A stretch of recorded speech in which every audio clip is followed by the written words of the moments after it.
sergers by far are the easiest to use and the most well built of any sergers on the market. Yeah, that's how I selected this one. Yes. I did my research. Good for you. Everything else on the market is a pale comparison to a babylockserger. So you have the specific features that you need to make serging easy, which includes the automatic tension system that's inside up here and the automatic threading system, which is right down here. And that's why I chose it. Yep, right there. Easy peasy.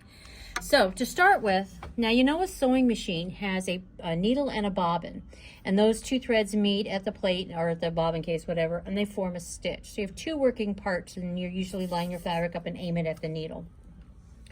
On a serger, it's a much different animal. So we have two needles now instead of one, left needle and right needle, and you can use them together as they are right here, or you can use them individually, the left needle by itself or the right needle by itself, or both of them together. We have what are called loopers, and this is what's known as your upper looper right here, and this is your lower looper right here, and you can see that they're moving. This one right here, this straight piece right here that's moving. That one. So the loopers are what form the overcast part of the stitch. So they actually interact with the needle and the knives to form that overcast part of the stitch, the edge part of the stitch. And then we have two knives. We have an upper knife right here, which moves, and a lower knife to the left of it, which is stationary. So this upper knife is cutting against this lower knife. So instead of two working parts, we now have 6. 2 needles, 2 loopers, 2 knives that we're going to be paying attention to make sure that our stitch looks correct. This right here is our stitch width dial.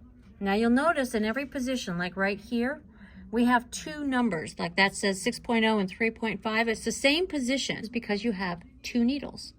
So these numbers represent the finished width of your stitch. So that's after it's been trimmed off and it's been overcast.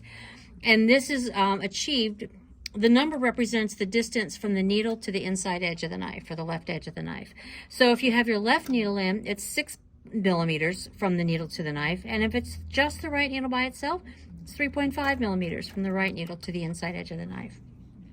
M is a true 1/4 inch from the left needle to the inside edge of the knife. So if you want your finished stitch to be 1/4 inch, and like if you're quilting or piecing or something like that, you can do that just by not trimming off anything. But the M is 1/4 inch from the left needle to the knife. This right here is your stitch length dial. And just like a sewing machine, between 2 and 3 is pretty standard setting for, everyday serging. You can adjust this as necessary. Again, it depends on what you're doing. But this, by the way, if I move this dial, watch the knife. See how the knife is moving? I can't even see right here. the knife. Right here. This piece right here. As I turn this dial, can you see it moving left and right? Oh, okay. This piece right here.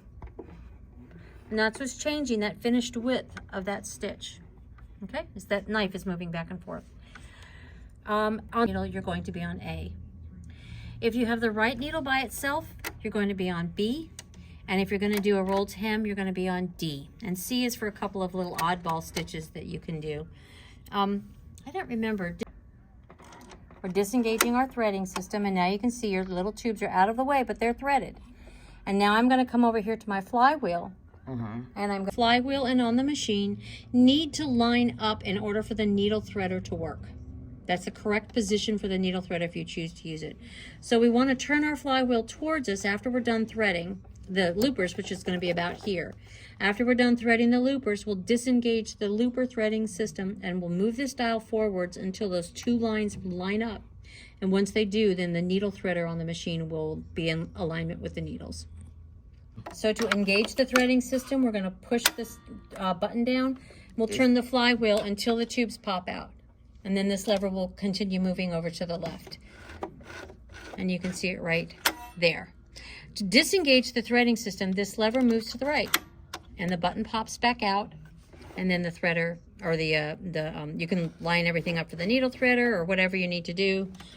Line up for the needle threader. Right here. Okay, that's